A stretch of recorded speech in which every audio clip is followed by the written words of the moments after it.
नमस्कार दोस्तों, स्वागत है आपका हमारे चैनल पर। आज हम बात करने वाले हैं एक ऐसे भोजपुरी एक्टर की जिन्होंने भोजपुरी फिल्म की नींव रखी। इन्होंने 500 से ज्यादा फिल्मों में योगदान दिया, पर सोचो आज तक इन्हें कोई बड़ा अवार्ड नहीं मिला। आखिर कौन है ये एक्टर और ऐसा क्यों हुआ कि उनकी इतनी बड़ी कंट्रीब्यूशन के बाद भी उनका सम्मान नहीं हुआ? तो चलिए शुरू करते हैं और जानते हैं इनके बारे में। तो प्लीज वीडियो को अंत तक जरूर देखें। उत्तर प्रदेश के गाजीपुर जिले के उसिया गाँव में 15 मई 1922 को जन्मे नजीर हुसैन भोजपुरी सिनेमा के अग्रणी हस्ताक्षर माने जाते हैं। गांव के सादगी भरे परिवेश में पले बढ़े नजीर हुसैन का भोजपुरी भाषा और संस्कृत से गहरा नाता था, जिसने उन्हें भोजपुरी सिनेमा का पितामह बना दिया। उनकी कला और व्यक्तित्व में गांव की मिट्टी की महक साफ झलकती थी और यहीं से भोजपुरी सिनेमा की नींव रखने का उनका सपना जन्मा।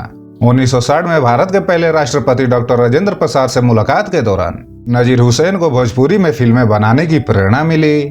राष्ट्रपति ने उनसे कहा कि भोजपुरी भाषा में भी फिल्में बननी चाहिए। इसी प्रेरणा से नजीर साहब ने पहली भोजपुरी फिल्म गंगा मैया तो है पियरी चढ़ई व फिल्म का निर्माण 1963 में किया, जो भोजपुरी सिनेमा की पहली फिल्म बनी और इसे एक सशक्त पहचान दी। इस ऐतिहासिक पहल ने नजीर हुसैन को भोजपुरी सिनेमा का संस्थापक बना दिया। हिंदी सिनेमा में भी अहम योगदान। भोजपुरी सिनेमा में करियर बनाने के बावजूद नजीर हुसैन का हिंदी सिनेमा में भी उल्लेखनीय योगदान रहा।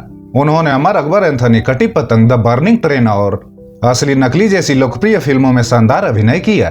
उनके हर किरदार में गहराई और वास्तविकता दिखाई देती थी, जिसने उन्हें हिंदी और भोजपुरी दोनों ही सिनेमा में एक अलग पहचान दी। हालांकि 16 अक्टूबर 1987 को भोजपुरी फिल्म टिकुलिया चमके के लिए देर रात तक काम करने के दौरान उन्हें दिल का दौरा पड़ा, जिससे उनका निधन हो गया। यह घटना भोजपुरी सिनेमा के लिए गहरी क्षति थी। सम्मान से दूर लेकिन योगदान अमर।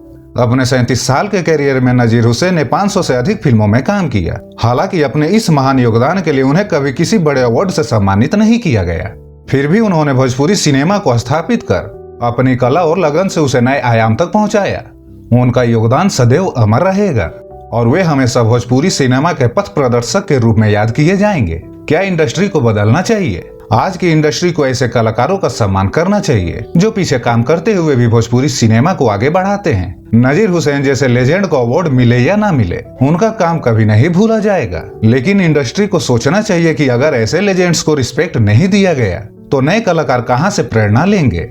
अवार्ड उन लोगों के लिए भी होना चाहिए जो बस एक ही चीज में नहीं बल्कि ओवरऑल इंडस्ट्री में अपना योगदान देते हैं। तो दोस्तों, नजीर हुसैन सिर्फ एक्टर नहीं बल्कि भोजपुरी सिनेमा के असली स्टार हैं। उन्होंने जो भोजपुरी सिनेमा के लिए किया वो शायद ही कोई कर पाए। उनका काम, उनका डेडिकेशन ही उनका असली अवार्ड है। आज अगर इंडस्ट्री और फैंस उन्हें याद करते हैं तो वो उनके लिए सबसे बड़ा सम्मान है। अगर आपको भी लगता है कि ऐसे लोगों को अवार्ड से रिस्पेक्ट देना चाहिए तो इस वीडियो को लाइक करें और अपना सपोर्ट दिखाएं और कमेंट में अपने विचार जरूर बताएं। और साथ ही हमारे चैनल को सब्सक्राइब करना ना भूलें, क्योंकि हम आपके लिए ऐसे ही मुद्दे और इंटरटेनिंग अपडेट लाते रहेंगे। धन्यवाद। जय भोजपुरी, मैं भोजपुरी।